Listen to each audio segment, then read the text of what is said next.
Ladies and gentlemen of the Action Army, what is going on? And welcome to day 18 of me getting my shit together. I do need a new name for this series. I know that I said that this isn't a series, this is just my life. However, what happens when we're on day 365 or day 500? Am I just going to say, welcome to day 500 of me getting my shit together? No. At that point, my shit will have been gotten together. So we do need a new name for this series. So leave a comment down below and tell me, what should I call this series?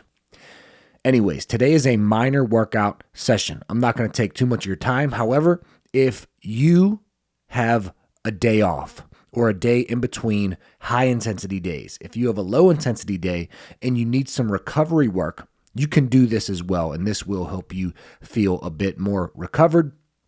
And it will add to your vertical jump, not directly, but indirectly, by improving your ankle strength, your ankle mobility, your hip mobility, etc., etc. Here we go. The first thing that I did was I did 2 minutes on an exercise bike. And if you don't have an exercise bike, you can really do anything.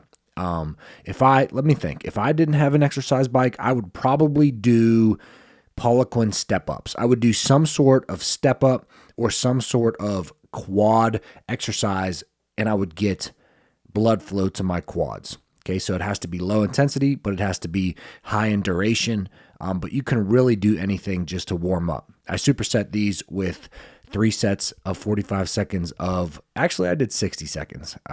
Wall sits, I do like to go to 60 seconds just because I don't feel them as much as Spanish squat. So all in all, I did 3 sets of 2 minutes on the bike, 3 sets of 60 seconds of wall sits.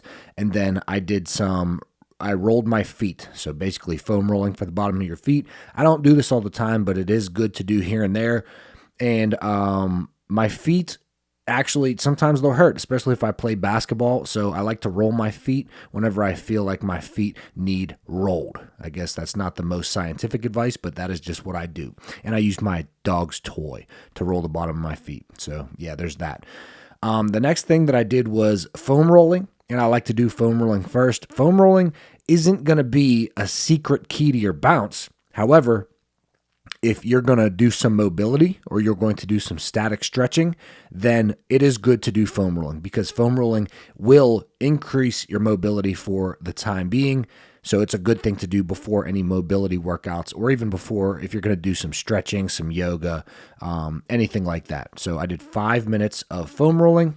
Then I moved on and I did 2 sets of 15 reps of glute bridges with hip abduction at the top. I did 2 sets of 15 reps of clams, and these are both for the glute medius, just helps with proper tracking of the knee. I'm going to keep that knee pain away from me especially. So 2 sets of 15 reps each of those. Then I did ankle ABCs, and this is just me tracing the ABCs with my ankle, just a slight mobility exercise for my ankle because my ankle still doesn't have proper, I don't know that it ever will. I will say that. I sprained my ankle a year ago now I should really know when, I can't remember when I sprained my ankle, but it's been a long time. It's been about a year. And it was the worst sprain that I've ever gotten.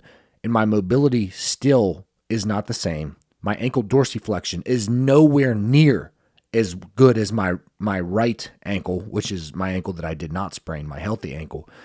But I don't know that it'll ever fully come back. But I'm just going to keep hammering away, keep working on it. But ankle circles for 2 sets of 20 reps was the next thing that I did.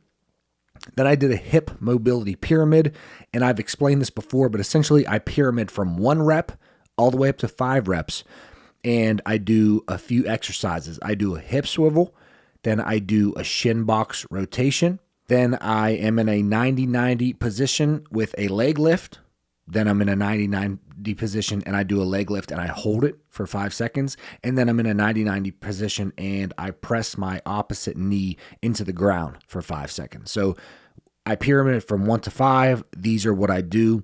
And it is great for hip mobility. It's great to strengthen your hips a bit, but this makes me feel pretty good. So I have been adding in this hip mobility pyramid. After that, I was supposed to do jump rope, but I was in my room today in the spare bedroom, which is actually just become my workout room. And I do not have space to do jump rope in here, so I just did some baby ankle bounces. I did 2 sets of 1 minute, and then I did 2 sets of 30 seconds of single leg baby ankle bounces. And this is mainly, I've plugged this in for myself, mainly just for my ankle, for my left ankle, but I do match the reps or the amount of time on my good ankle.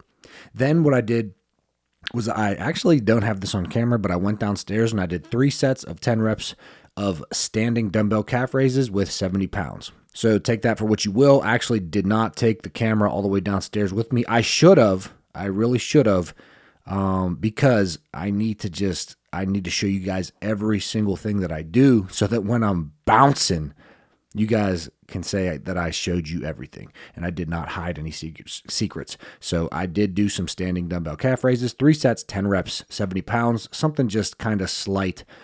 That was not very hard for me. But then I came back upstairs and I did 5-second single leg calf raise isometrics, holding 5 seconds at the stretch at the bottom, and then 5 seconds at the isometric at the top. And I did 5 reps total. So 3 sets of 5 reps, holding 5 seconds at the bottom on the stretch and 5 seconds at the top for the isometric. Then I did 2 sets of 60 seconds of single leg balance with my eyes closed. And what's crazy here is that I have done this so much on my bad ankle that my bad ankle is now better than my good ankle. I used to do this where I would do my single leg balance with my eyes closed on my bad ankle, and because my ankle was so bad, I would just skip my good ankle because I didn't want my right ankle to be good, so far ahead of my left. However, now it's opposite. My right ankle, like my balance, my vestibular system when standing on my right leg, is nowhere near as good as my left leg. So I shouldn't have done that. I should have matched the amount of time, the sets, the reps on my good ankle as well, and maybe just hit 1 extra set on my bad ankle. But it's not a bad thing. After that, I just did some very quick stretching. This is optional, but I do like to do some static stretching at the end just because I am extremely inflexible, as all of you know. And after that, I turned the lights off and I did 10 minutes of breathing and visualization. And you can do whatever you want here. You can meditate. You can visualize your goals. You can think about whatever you feel like thinking about. You can think about nothing if you just want to focus on your breath. Find what works best for you, but what works best for me is when I focus on my breath for the first minute or two, and then I allow myself to think about my goals and I visualize myself achieving my goals. That is what I personally prefer to do. But I did this for 10 minutes, and not that it matters, but I do listen to meditation music on YouTube while I do this. So I just put on meditation music and something that makes me feel good. Sometimes I listen to, rain. Sometimes I listen to the beach. Sometimes I listen to birds in the forest. But most of the time I just listen to some, good energy type shit. Anyways, that was it for today. This is a minor workout and a recovery session for your low intensity days. Take this and use it if you will. But I'll see you tomorrow at 11 a.m. Eastern Standard Time. Peace.